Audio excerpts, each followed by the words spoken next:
گناہوں سے مجھ کو بچایا الہی، بری عادتیں بھی چھڑایا الہی، بری عادتیں بھی چھڑایا الہی۔ یاد رکھیے، جب قبر میں انسان جاتا ہے تو قبر کہتی ہے اے ابن آدم، اے انسان، تو ہلاک ہوا، تجھے کس چیز نے مجھ سے دھوکے میں رکھا؟ کیا تجھے معلوم نہیں تھا کہ میں فتنہ اور تاریکی اور کیڑے اور مکوڑوں کا گھر، تجھے کس چیز نے مجھ سے نڈر کر دیا تھا اور تو میری پشت پر گھوڑا کر چلتا تھا؟ اگر مردہ نیک ہوتا ہے تو اس کی طرف سے قبر کو جواب دیا جاتا کہ اے قبر، تو ذرا دیکھ تو صحیح کہ اس کے اعمال کیسے ہیں، یہ تو اچھائی اختیار کرتا تھا، یہ اچھا آدمی تھا۔ جب اسے یہ جواب ملتا ہے تو قبر کہتی ہے بے شک یہ نیک تھا، اب میں اس کے لیے سرسبز ہوئی جاتی ہوں، اور مردے کا جسم منور ہو جاتا ہے اور اس کی روح اللہ تعالیٰ کی طرف پہنچا دی جاتی ہے۔ حضرت عبداللہ بن عبید رضی اللہ تعالیٰ عنہ سے روایت ہے کہ مدنی مصطفیٰ صلی اللہ تعالیٰ علیہ وسلم فرماتے ہیں کہ مردہ جب قبر میں پہنچتا ہے تو اسے بٹھا دیا جاتا ہے، وہ بیٹھتا ہے اور ان لوگوں کے پیروں کی آواز بھی سنتا ہے جو اس کے جنازے کے ساتھ قبر تک گئے۔ مردے سے اس کی قبر کہتی ہے اے ابن آدم، تیری ہلاکت ہو، تو نے میری تنگی، بدبو، ہاؤ اور کیڑوں مکوڑوں کا خوف نہ کیا، اس لیے ان سے تو نے بچنے کی کوئی تیاری نہ کی۔ اے میرے بھائیوں، یہ میں آپ کو افسانے نہیں سنا رہا، یہ آپ کو کہانیاں نہیں سنا رہا، بلکہ آپ کے اس سچے آقا، میرے اس سچے مولا مدنی مصطفیٰ صلی اللہ تعالیٰ علیہ وسلم کے احکامات سنا رہا ہوں۔ اے میرے بھائیوں، دعوت اسلامی والے آپ کو جھنجھوڑ جھنجھوڑ کر بیدار کر رہے ہیں، تو یہ مسجد مسجد، گھر گھر، گلی گلی، کوچے کوچے صلاۃ و سنت کا پیغام پہنچاتے ہیں۔ انہیں احساس ہوا، ہمیں بھی اللہ کرے احساس ہو جائے، ہمیں بھی احساس ہو جائے۔ قبر تو روز پکار کر کہہ رہی ہے لیکن ہم سنتے نہیں، ہم نہ سنے۔ ہمارے آقا نے فرمایا قبر پکار رہی ہے کہ میں وحشت کا گھر ہوں، میں تنہائی کا گھر ہوں، میں کیڑے اور مکوڑوں کا گھر ہوں، تو ہمیں مان جانا چاہیے۔ ہمیں آقا بتا رہے ہیں کہ قبر کسی کے لیے جنت کا باغ ہوگا، کسی کے لیے جہنم کا گڑھا ہوگا، ہمیں مان جانا چاہیے، ہم مانتے ہیں۔ کسی کا کفن جنتی ہوگا، کسی کا کفن آگ سے تبدیل کر دیا جائے۔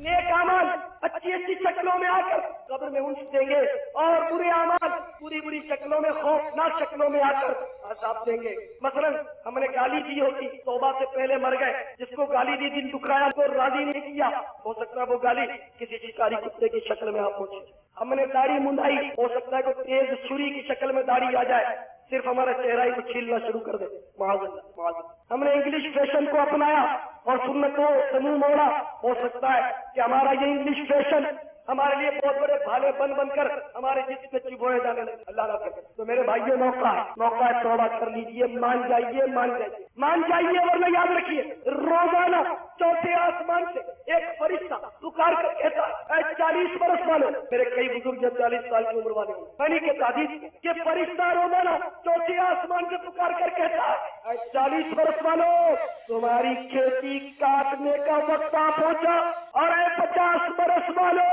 تم نے آگے بھیجنے کے لیے کیا تیار کر رکھا ہے، اور اے 60 برس والوں، تمہارا تو کوئی عذر بھی نہیں چلے گا، میرے بھائیوں۔ 60 برس کا جب بندہ ہو جاتا ہے تو عموماً وہ نانا اور دادا ہوتا ہے، بعض اوقات پر نانا اور پر دادا ہوتا ہے، اب بھی وہ نماز نہ پڑھے، اب بھی وہ انگریزوں جیسی اور عیسائیوں جیسی شکلیں لیے پھرے، جبکہ پاسپورٹ مل گیا، ویزا لگ گیا، بس خروج لگنے کی دیر ہے، یہ موتائی کے ہوا ہے۔ اب تو اعصاب میں کمزوری ہے، تھوڑا چلتا ہے سانس پھول جاتا ہے، اور جناب والا کبھی بلڈ پریشر ہائی ہو جاتا ہے، کبھی لو ہو جاتا ہے، دماغ گلے پڑا ہوا ہے، کھانسی پیچھا نہیں چھوڑتی، آئے دن بخار آ جاتا ہے، پیٹ میں درد ہوتا ہے، کبھی کمر میں درد ہوتا ہے، کبھی جوڑوں میں درد ہوتا ہے، بال سفید ہو گئے، اب کیا چاہتے ہو؟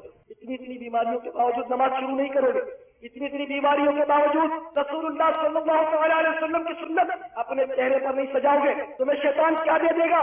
تمہیں یہ دنیا کیا دے دے گی؟ آخر سے کیوں دل لگا رکھا ہے؟ اب تو مان جاؤ، فرشتہ پکار کر روز کہتا ہے 60 برس والوں، تمہارا کوئی عذر سنا نہیں جائے گا۔ جوانی میں رنگلیاں منا لی تھی، وہ گلچھرے اڑا لیے تھے، اب تو مان جاؤ۔ اور پھر وہ فرشتہ کہتا ہے اے کاش انسان پیدا نہ ہوتا، اور جب پیدا ہو گیا تو کاش وہ جان لیتا کہ میں کیوں پیدا ہوا. سب نے جان لیا کہ میں کیوں پیدا ہوا. مجھے پتا ہے میں کیوں پیدا ہوا کہ جیسے میری آنکھ کھلی میں نے اسکول کا منہ دیکھا, میں کالج گیا, میں یونیورسٹی گیا, میں زیادہ ہوشیار تھا کہ امریکہ گیا, لندن گیا, یہاں کر میں نے دولت بنائی. میں کیا اس لیے پیدا ہوا؟ زندگی کا مقصد یہی ہے. میں نے ایک دکان بنائی تو اب دوسری کی فکر ہے. میں 12 گھنٹے ڈیوٹی دیتا ہوں, کبھی 16 گھنٹے ڈیوٹی دیتا ہوں. جب رمضان شریف کا مہینہ خدا خدا کر کے آیا, ایک لوگ عبادت کرتے تھے, میں تو اس لیے دنیا میں آیا کہ رمضان کو کمانے کے لیے آتا ہے. رات بھر میں نے چیزیں لگائی, رات بھر ریڈی لگائی, خوب مال جمع کیا, خوب مال. فرشتہ کہتا ہے کاش انسان جان لیتا کہ میں کس لیے دنیا میں آیا, کس لیے آیا. آپ قرآن سے پوچھو, اے قرآن تو بتا کہ میں کس لیے آیا.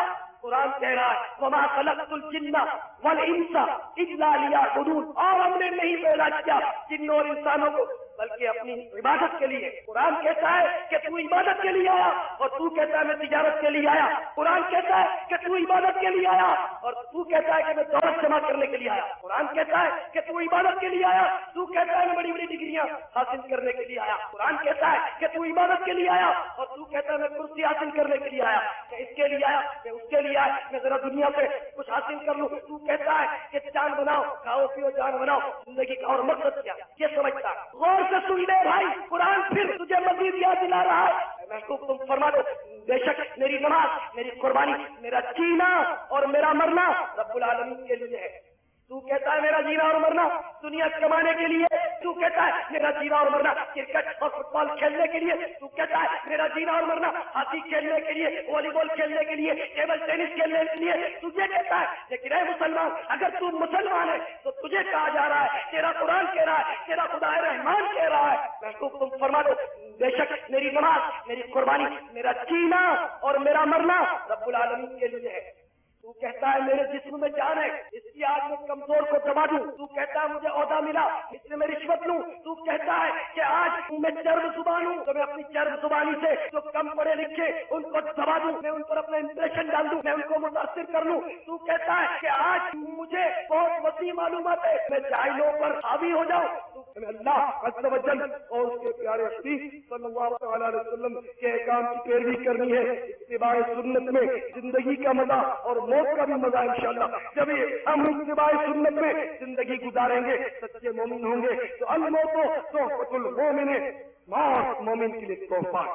دنیا کی ساری جو آلودگیاں ختم ہو جائیں گی, قبر میں پہنچیں گے, آقا کا جلوہ نظر آئے گا اور انشاءاللہ آقا ہمیں سینے سے لگائیں گے. ارے ابھی سے ہم نے تمنا پال رکھی ہے قبر میں سرکار آئے تو میں قدموں پر گروں. جب فرشتے مجھ سے پوچھے تو میں ان سے یوں کہوں اب تو پائے ناز سے میں اے فرشتوں کیوں اٹھوں, مر کے پہنچا ہوں یہاں اس دل ربا کے واسطے.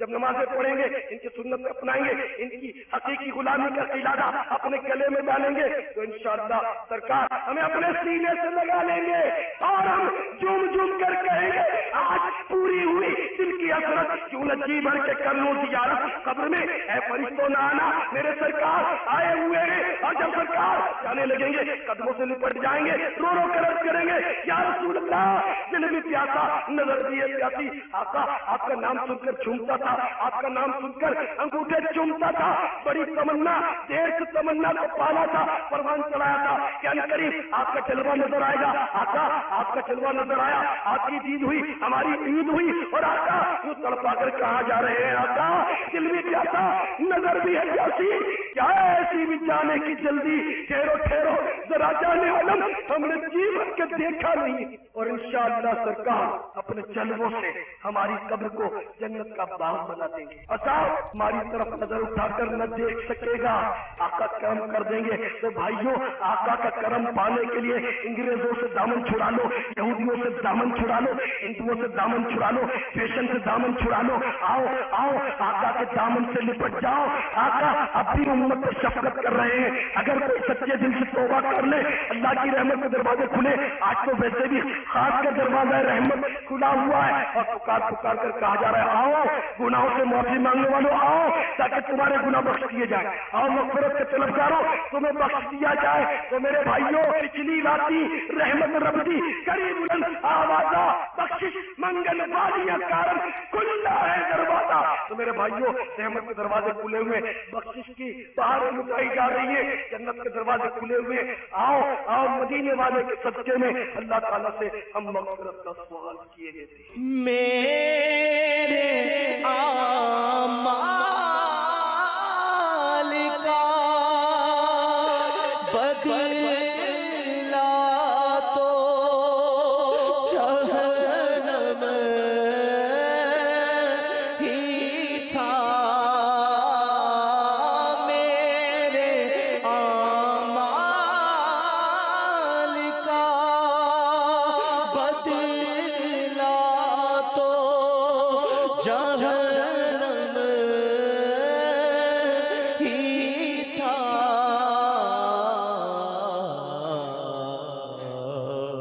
میں تو جاتا مجھے سرکار نے جانے نہ دیا۔